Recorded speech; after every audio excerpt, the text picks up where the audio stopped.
Of Mice and Men, written in 1937 by John Steinbeck. Chapter 6. Lenny turned his head. "No, Lenny, look down there across the river, like you can almost see the place." Lenny obeyed him. George looked down at the gun. There were crashing footsteps in the brush now.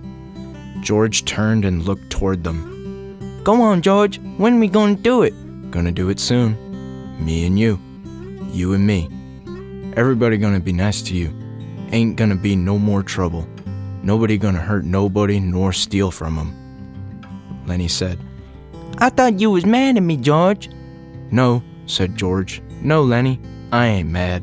I never been mad, and I ain't now. That's a thing I want you to know." The voices came close now. George raised the gun and listened to the voices. Lenny begged, "Let's do it now. Let's get that place now." "Sure, right now. We gotta. And George raised the gun and steadied it. He brought the muzzle of it close to the back of Lenny's head. The hand shook violently, but his face set and his hand steadied.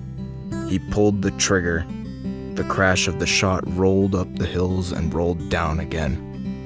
Lenny jarred and settled slowly forward to the sand, and he lay without quivering.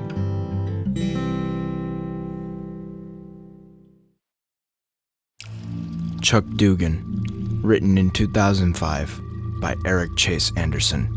Chapter 3. "Help us!" the girl screamed. "We're slipping off!" "You're safe," the boy called in a strong, steady voice. "I'm coming." He began swimming over. "Stay calm and you'll be all right," he said to the girl. She looked down at him, clinging by her fingernails, the fear in her eyes, teeth chattering away. "She's not a very good swimmer," the little boy called from the other side of the boat. "No," she corrected him, her voice shaky with fright. I'm a terrible swimmer. Who are you?" she asked. "Name's Chuck Dugan." He sounded impossibly calm. "I'm Eleanor, and this is my brother, Danny." Ghost Story, written in 1979 by Peter Straub. Prologue, Section 6. "You cheat on your income tax," he said, "and you're the first customer of the day. You believe that? 12:30 and you're the first guy through the door." "No," he said, bending forward, scrutinizing them.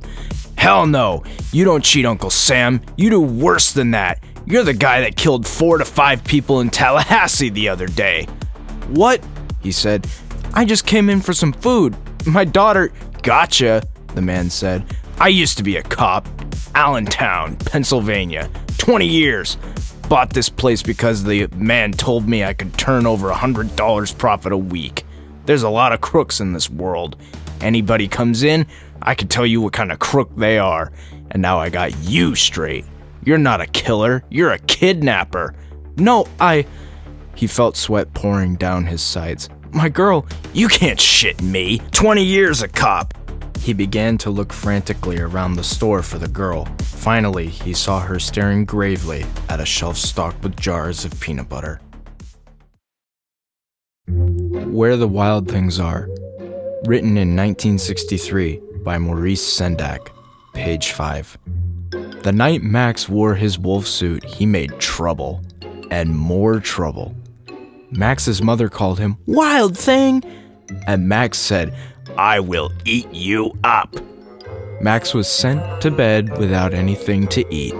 Oh.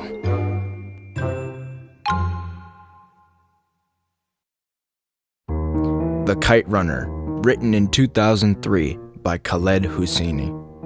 Chapter 7. But before you sacrifice yourself for him, think about it this way. Would he do the same for you? Have you ever wondered why he never includes you in games when he has guests? Why he will only play with you when no one else is around? I'll tell you why, Hazara. Because to him, you're nothing but an ugly pet. Something he can play with when he's bored. Something he can kick when he's angry. Don't ever fool yourself and think you're something more. Amir Aga and I are friends, Hassan said. He looked flushed. Friends? Asef said, laughing. You pathetic fool. Someday you'll wake up from your little fantasy and learn just how good of a friend he is. Now, boss, enough of this. Give us that kite. Hassan stopped and picked up a rock. Asef flinched. He began to take a step back. Then he stopped. Last chance, Hazara.